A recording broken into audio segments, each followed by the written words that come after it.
La carta a los Hebreos. El autor de esta carta es anónimo, y la gente se ha preguntado por mucho tiempo si Pablo la escribió o si quizá fue alguno de sus colaboradores, como Bernabé o Apolos. Pero la realidad es que no lo sabemos. En el capítulo 2 descubrimos que el autor tuvo una relación de primera mano con los discípulos que caminaron con Jesús.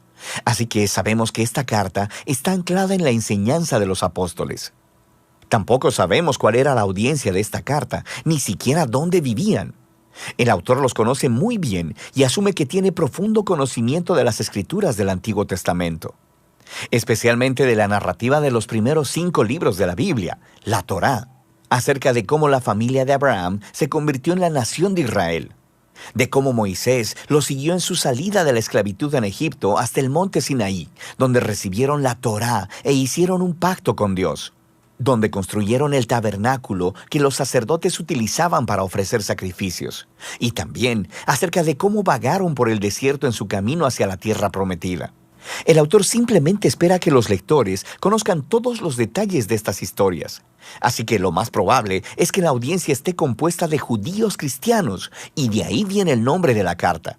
El capítulo 10 nos da pistas que indican que esta comunidad de iglesia estaba enfrentando persecución y hasta prisiones por su asociación con Jesús.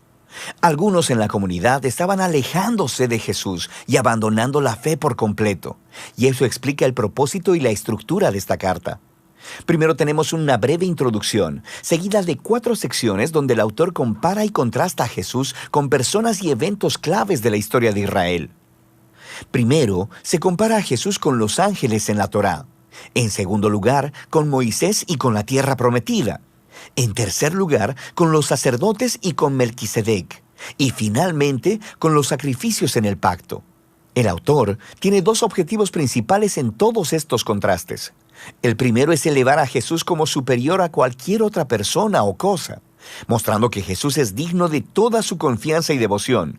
Pero su segundo objetivo es retar a los lectores a permanecer fieles a Jesús a pesar de la persecución. Así que cada sección incluye una fuerte advertencia de no abandonar a Jesús. Ahora, profundicemos y veamos cómo se desarrolla todo esto. La elevación de Jesús comienza en la oración inicial de la introducción. Dios, que muchas veces y de varias maneras habló a nuestros antepasados en otras épocas por medio de los profetas, en estos días finales nos ha hablado por medio de su Hijo. De manera que el autor está diciendo que Jesús es superior a todas las otras maneras previas en las que Dios se reveló a Israel. Luego, hace la sorprendente declaración que Jesús es el resplandor de la gloria de Dios y la imagen exacta de la naturaleza de Dios. Estas metáforas hacen la identificación más cercana posible entre Jesús y Dios. Así que Jesús es a Dios lo que los rayos de luz son al sol, o Jesús es lo que la impresión en la cera es al sello de un anillo. Para este autor no hay Dios aparte de Jesús. Jesús es Dios hecho hombre como el Hijo, y esta elevada manera de ver a Jesús es la que se desarrolla a través del resto de la carta. En la primera sección, el autor compara a Jesús con los ángeles, lo que podría parecer un poco extraño. ¿Por qué ángeles? En la tradición judía se enseñaba, basado en Deuteronomio 33:2, que la Torá y las palabras de Dios fueron entregadas a Moisés en el monte Sinaí a través de ángeles. Así que al decir que Jesús es superior a los ángeles, el autor está declarando que Jesús y su mensaje de buenas nuevas son superiores a todos los mensajeros anteriores de la palabra de Dios. De manera que la primera advertencia fluye de este mismo punto. Si Israel fue llamado a prestar atención a la Torá, la cual fue entregada por ángeles, ¿cuánto más deberíamos prestar atención al mensaje que fue anunciado por el Hijo de Dios? Y no solo eso, debido a la condición de superioridad de Jesús con respecto a los ángeles, cuán asombroso es que Él entregara ese estado tan alto para convertirse en hombre, morir y sufrir. En Jesús vemos la gloria de Dios en mayor grado y su gran humildad al Jesús unirse compasivamente al trágico destino de la humanidad. En los capítulos 3 y 4, el autor continúa diciendo que Jesús es superior a Moisés, quien guió a Israel a través del desierto y quien construyó el tabernáculo. Jesús también es el líder del pueblo de Dios, pero en Él no vemos el constructor de una simple tienda de campaña, sino de toda la creación. Luego, el autor vuelve a contar la historia de cómo los israelitas se rebelaron contra Moisés en el desierto y perdieron su oportunidad de entrar al reposo que Dios les ofreció en la tierra prometida. Así que aquí viene la segunda advertencia. Si Jesús es mayor que Moisés, ¿cuán mayores serán las consecuencias si nos rebelamos contra Él? Nosotros también estamos en una clase de desierto donde tenemos que confiar en Dios para el descanso futuro en la nueva creación de Dios. Así que asegurémonos de no rebelarnos, como lo hizo Israel en el desierto, y perdamos la generosa oferta de Dios para entrar en su nueva creación. En los capítulos del 5 al 7, el autor compara a Jesús con los sacerdotes que vienen del linaje de Aarón. Su rol era representar a Israel delante de Dios y ofrecer sacrificios que expiaran o cubrieran los pecados del pueblo. Pero él señala que los sacerdotes eran ellos mismos personas imperfectas, así que debían ofrecer sacrificios constantemente por sus propios pecados, así como por los pecados de todos los demás.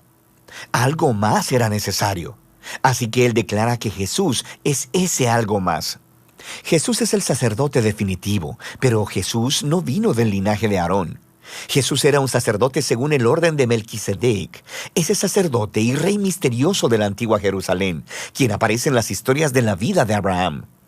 También encontramos en el Salmo 110 que el rey mesiánico del linaje de David sería un sacerdote según el orden de Melquisedec.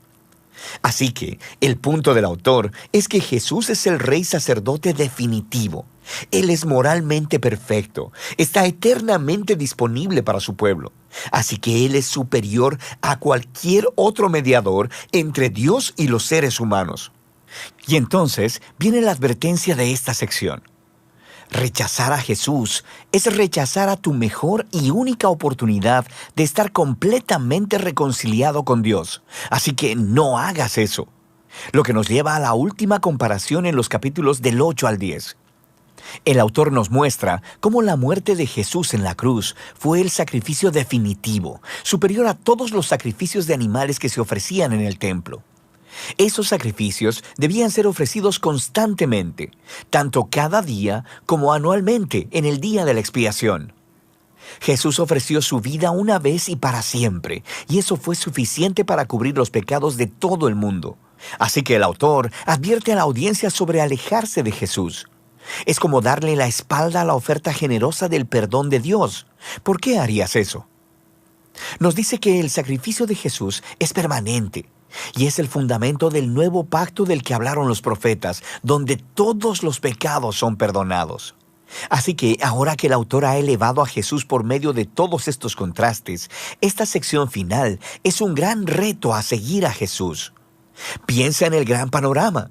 En Jesús han encontrado la palabra misma de Dios. En Jesús tienen esperanza para estar en la nueva creación. Jesús es su eterno sacerdote. Él es el sacrificio perfecto. Así que ahora ellos deben seguir a todos los grandes modelos de la fe que se encuentran en la historia de las Escrituras y deben permanecer fieles a Jesús, confiando que a pesar de cualquier dificultad y persecución, Dios no abandonará a su pueblo. Ese es el flujo de pensamiento básico a través de la carta, la cual al final el autor dice que es una breve palabra de exhortación. Aquí hay algunos otros consejos para leer esta carta. Cuando el autor cite de las Escrituras del Antiguo Testamento, lo cual sucede en casi todas las oraciones, detente y busca las referencias y lee la cita en su contexto original. Y a veces te confundirás, pero en la mayoría de las veces podrás ver conexiones geniales que de otra manera nunca hubieras notado, así que vale la pena el esfuerzo. También deberías saber que estos pasajes de advertencia te pondrán incómodo, y ese es el punto. No están ahí para asustarte, están ahí para mostrarte que rechazar a Jesús es tonto, porque Él es asombroso.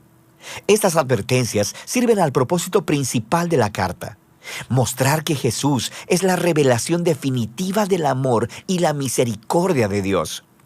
Y de eso se trata la carta a los Hebreos.